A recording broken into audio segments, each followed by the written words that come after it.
agartuu sababal qaroonu jalaa jaamte ifaa gaafa dukkanaa dungoonu jalaa dhaamte gaafan waa'ee kee yaadu nan dadhaba miira koo maal jedhee jalqaburee anaa nyaatu dhiira koo asnuuf deebita seenee nutoo ilaallaa karaa waggaa lama maaf turte nutti jabaattee garaa sabna soo yaada keetiin boo'uu imimmaan cobsee kee garaan akkamittiin waggaa lamaaf nu obsee yoo tarii gama ceeteef nu si eegnaam gamanaa biyyan deebine deemtee nutti mimee namanaa beellama nu qabsiiftee nuun jechuuf maal mallisaa faana kee dhabamsiiftee maaf filatte callisaa halkanitti gaaf sanaa gaaf nu manaa baatu ni beekta turee tarii sabaa fakkaarsaa taatu biyyan hin gallen deema achiin argadhu silkii nagaatti yaa ilmaan koo wabii giiftii fi milkii yaadni jaalala keessan osoo akkaannaaf gamuu obsa siniif haalaatu walin agarru lamuu danda'ee nan deebisu iyyee maraatus biyyuu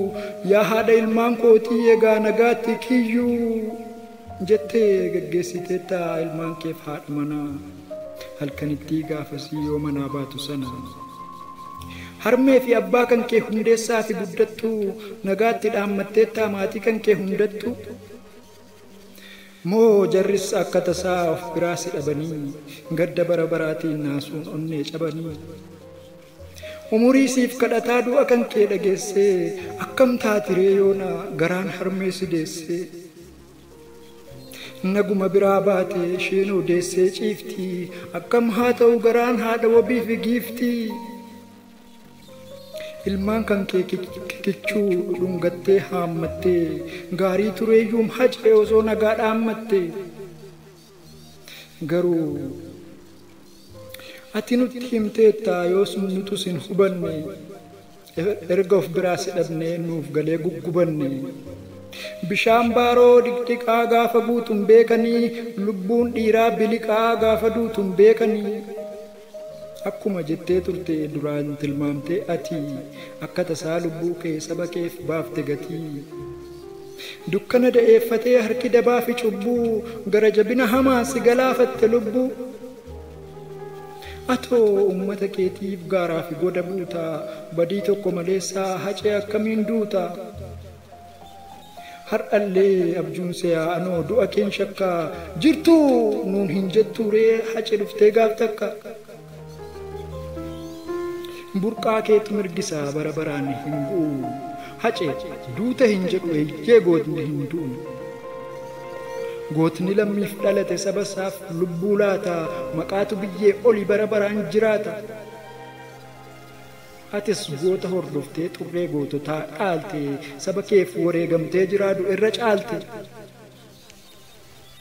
hacee ati hin duune saba keef taate aarsaa seenaa hin duune qabda dhalootatu si faarsa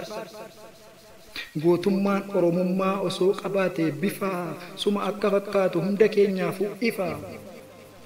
seenaa gola dhokate soqxee golaa baafteetta faajjii tokkummaa sabaa addunyaatti ol kaafteetta dhugaa sabaa dubbattee sirbitee geggeerartee fira kee onnachiiftee diina immoo wewweerartee seenaan ati dalagde adadan qabu dhuma hojii hin duune qabda jiraataa bara kuma dhiibbaan isatti cimee gammachuunis lagatu sabnati wareegamteef sin daganne hin dagatu gungummii garaa keenyaa fuularraa nu hubattee ati dungoo nuuf taatee ofii keetiif gubatte seenaa kee barreessina yoo dadhabnillee sirbuu galfata kee baadhanna goonka hin nyaannu irbuu oolee bubbulus tarii mijachuu didee haalli dhalootnati oomishte kaayyoo kee galmaan ga'uuf sirkaa fuudheera baalli dukkana dahatanii sirratti bobba'anii warra gara jabinaan xobbeessi xobba'anii haqa dhiiga qulqulluu ni kaffalchiif nagatii siidaa nu keessaa qabda hacee hin duune ati gootummaa kee lallabna seenaa keetiin dhaadanna waggaa lakkoofnee miti nu yoomuu si yaadanna yaadannoo Haacaaluu Hundeessaa waggaa lammaffaaf Riyaad Raayaatiin